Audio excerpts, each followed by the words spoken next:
Ley de las primeras cosas de Jesús. Saca la viga de tu propio ojo.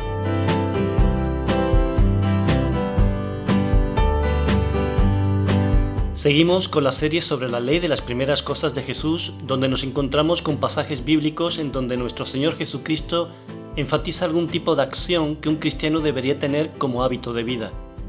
La palabra que utiliza es protón. En el primer siglo se usaba con los siguientes significados: antes, primero, primeramente, primero en orden o importancia, principio fundamental, prioridad. Estas definiciones nos ayudan a entender la fuerza y la importancia de lo que quería comunicar nuestro Señor Jesucristo. Ninguna de sus prioridades son dañinas, sino todo lo contrario, son liberadoras y nos marcan el camino hacia la verdadera paz que viene de vivir en santidad conforme a la voluntad de Dios. No podremos vivir de esta manera sin tomar una decisión voluntaria que nos alinee con Dios al llevar al viejo hombre a la cruz. Hoy estaremos mirando el Evangelio de Mateo capítulo 7 versículo 5. Su contexto se sitúa en el Sermón del Monte, donde Jesús va a enfrentar el aspecto legalista de los fariseos carentes de misericordia. Les muestra que los hombres en la naturaleza caída no vemos ni juzgamos las cosas como son, sino como somos, de forma egoísta, materialista y partidista. Eran juicios basados en su percepción y no en hechos reales. Jesús no prohíbe el juicio sano de acciones concretas a la luz de la palabra. Lo que está enfatizando es la actitud de los fariseos. El pasaje que estudiamos hoy dice así: Hipócrita, saca primero la viga de tu propio ojo y entonces verás bien para sacar la paja del ojo de tu hermano. La situación que se describe en este versículo es muy impactante. De forma intencionada es exagerada, puesto que es imposible tener una viga en el ojo y seguir vivo. Indudablemente nuestro Señor quiere mostrarnos una realidad espiritual que nos mantiene enfermos, debilitados, en conflicto permanente y enfadados. Muestra el orgullo espiritual que hace ver a los demás como inferiores y pecadores.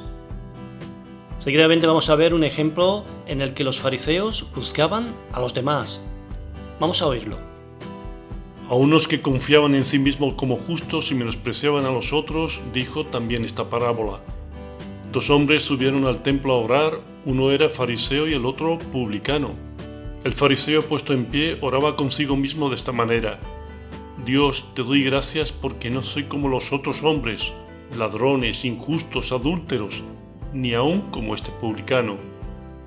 Vamos a leer el pasaje de Mateo desde el versículo 1 del capítulo 7 hasta el versículo 5 para comprender qué quiso decir Jesús cuando dijo: Hipócrita, saca primero la viga de tu propio ojo y entonces verás bien para sacar la paja del ojo de tu hermano. No juzguéis para que no seáis juzgados, porque con el juicio con que juzgáis, seréis juzgados, y con la medida con que medís, os será medido. El capítulo empieza con un mandato muy claro: no juzguéis para que no seáis juzgados. La versión del lenguaje sencillo traduce este versículo de la siguiente manera: no se conviertan en jueces de los demás, y así Dios no los juzgará a ustedes. Si son duros para juzgar a otras personas, Dios será igualmente duro con ustedes. Él los tratará como ustedes traten a los demás. Jesús está señalando una clara inclinación de la carne: el juzgar a los demás con un juicio duro, severo, que muy posiblemente bajo ningún concepto se aplicarían a ellos mismos. La advertencia es muy clara: para que no seas juzgado. ¿Pero juzgado por quién? Por Dios. La palabra usada en el versículo por juzgar es traducida por el diccionario Vine del Nuevo Testamento, entre otras cosas, de la siguiente manera: crino, primeramente separar, y de ahí de ser de una opinión, aprobar, estimar. Significa también determinar, resolver, decretar, acordar, y se usa en este último sentido en Hechos 16:4 solamente, con el sentido de condenar, decidir, hacer justicia, ir a juicio, ir a pleitear en juicio, llamar a juicio, condenar. El segundo versículo que hemos leído nos habla de un efecto rebote que nos afecta a nosotros de manera clara. Dice: porque con el juicio con que juzgáis, seréis juzgados, y con la medida con que medís, os será medido. Aquí nos está indicando que nuestra actitud hacia los demás marcará exactamente la manera en la que seremos juzgados por Dios. Esto es muy impactante y debería hacernos parar y reflexionar. ¿Cómo te gustaría que te juzgaran? ¿Con misericordia o con dureza? ¿Cómo te gustaría que te hablaran en el juicio? ¿Con palabras amables y compasivas o con palabras duras y humillantes? ¿Sueles tratar a los demás más duramente de lo que te tratas a ti? La promesa de Jesús es clara: con el juicio con que juzgáis, seréis juzgados, y con la medida que medís, os será medido. ¿El Señor quería condenar a sus oyentes o quería hacerles reflexionar para hacerles cambiar de actitud? Sin duda Él buscaba provocar un punto de convicción de pecado que les hiciera cambiar. El comentarista John MacArthur dice: las personas son dadas a emitir juicios de opinión sobre las razones que mueven los actos de otros, atreviéndose a juzgar la intimidad ajena, como si tuviesen la capacidad de reconocer los pensamientos de los demás. Tales juicios traerán como consecuencia acusar equivocadamente a otros, suponiendo que sus actos estaban motivados por una determinada razón. Una acusación contraria a la verdad es pecado. Por tanto, Jesús les advierte del peligro de juzgar a otros. Sigamos mirando los versículos 3 y 4. ¿Y por qué miras la paja que está en el ojo de tu hermano y no echas de ver la viga que está en tu propio ojo? ¿O cómo dirás a tu hermano: déjame sacar la paja de tu ojo y aquí la viga en el ojo tuyo? El Señor nos muestra un mal endémico, una inclinación a buscar los defectos en el otro, mientras que no vemos nuestros propios defectos, que pueden llegar a ser mucho más grandes que los del otro. La imagen que nos muestra es a una persona que ve la paja, que en el original es algo pequeñito como una brizna, una mota de polvo en la otra persona, lo cual podría llegar a ser verdad. Tiene una paja, tiene una mota de polvo en el ojo. El problema radica en que no mira la paja con el objetivo de ayudar y aliviar a la otra persona para que encuentre sanidad, sino para acusarlo, para condenarlo. Volvamos a ver estos dos versículos a través de la versión del lenguaje sencillo. ¿Por qué te fijas en lo malo que hacen otros y no te das cuenta de las muchas cosas malas que haces tú? Es como si te fijaras que en el ojo del otro hay una basurita y no te dieras cuenta de que en tu ojo hay una rama. ¿Cómo te atreves a decirle a otro: déjame sacarte la basurita que tienes en el ojo, si en tu ojo tienes una rama? En el versículo 4 vemos que la persona actúa y se reviste como alguien que quiere ayudar, ya que dice: déjame sacar la paja de tu ojo, déjame sacarte la basurita, o dicho de otra manera, estoy capacitado para corregir tus errores. Jesús utiliza una exageración para llamarles la atención acerca de lo absurdo que es querer actuar como un libertador o como un médico que puede quitar la paja en el otro cuando se tiene una viga en el propio ojo. Lo único que podría lograr es hacerle más daño. Aquí es cuando llegamos al momento en que Jesús nos dice qué es lo primero que deberíamos de hacer. Leamos el versículo 5. Hipócrita, saca primero la viga de tu propio ojo y entonces verás bien para sacar la paja del ojo de tu hermano.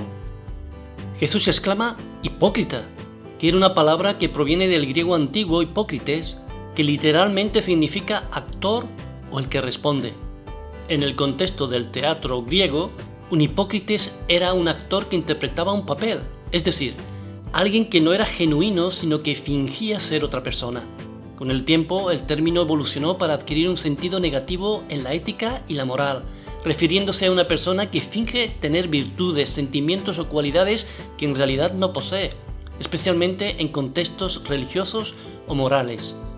En el griego la raíz hipokrinomai significa responder o interpretar, de donde se deriva la idea de fingir o actuar de manera falsa. Esta etimología subraya la idea de duplicidad y la falta de autenticidad que se asocia con el concepto moderno de hipocresía.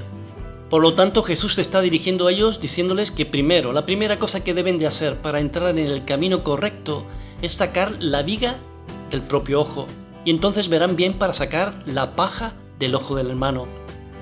Para ser de ayuda a otros debían pasar primero por un proceso de humildad, reconociendo su problema en su ojo. Y una vez curado, podrían estar capacitados para comprender y actuar en favor del otro. El comentarista Samuel Pérez Millos dice: el legalista está siempre dispuesto a condenar, pero es incapaz de dar un paso para restaurar. El creyente genuino, la persona comprometida con Dios, se mide no por la capacidad de condenar, sino por la de restaurar. Así lo enseñó claramente el apóstol Pablo cuando al escribir a los Gálatas les decía: Hermanos, si alguno fuere sorprendido en alguna falta, vosotros que sois espirituales, restauradle con espíritu de mansedumbre, considerándote a ti mismo, no sé que tú también seas tentado. Gálatas 6:1. Para terminar, vamos a leer lo que el apóstol Pablo les dijo a los romanos. De manera que cada uno de nosotros dará a Dios cuenta de sí. Así que ya no nos juzguemos mal los unos a los otros, sino más bien decidid no poner tropiezo u ocasión de caer al hermano.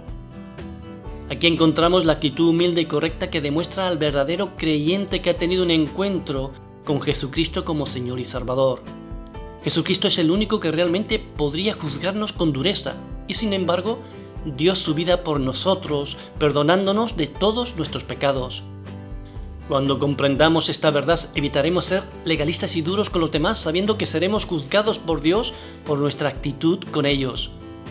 Somos llamados a ser imitadores de Cristo y por ello decidimos no poner tropiezo ni ocasión de caer al hermano, sino que mirando a Cristo, mirando a su amor, mirando a su compasión por nosotros, nos moveremos para restaurar y ayudar al otro con un espíritu de mansedumbre. Cuando lo hacemos, estamos permitiendo que el amor de Dios a través del Espíritu Santo fluya. Nuestra manera de hablar, nuestra manera de ver, testifica del amor de Cristo. Os dejamos con esta reflexión. Que Dios os bendiga grandemente. Os esperamos en un próximo programa.